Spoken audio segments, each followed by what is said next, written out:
श्री क्षेत्र भीमाशंकर हे पहा, हे भीमा नदीचे उगमस्थान. या ठिकाणी भीमा नदीचे उगम झालेले आहे. बाबांकडून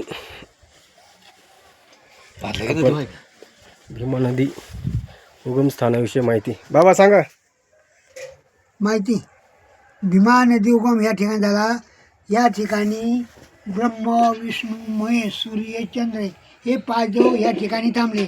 काही पवित्र गंगा नदी कोणत्या दिशेला पाठवायची त्यांचा ठराव पास झाला. पूर्वेला पाठवायची, पण निघताना जी पश्चिमेला निघाली, त्यामुळे हे इथून पाणी गुप्त केलं. मंदिराच्या नित्य कुंड आहे, त्या कुंडामध्ये पाणी सोडलं. मग ती पुढं चालू झाली खेड जाऊन पंढरपूर. ही नदी पंढरपूरला गेली. पंढरपूरला नाव दिलं चंद्रभागा. बरं, ही गुप्त झाली. या ठिकाणी आषाढी एकादश पंढरपूर यात्रा, त्या मध्यरात्री या ठिकाणी येणाऱ्या पाण्यातल्या पाण्याबरोबर दही दूध येतं आणि वर्षभर पाणी गोड असतं. हे महत्वाचं. धन्यवाद बाबा. हां.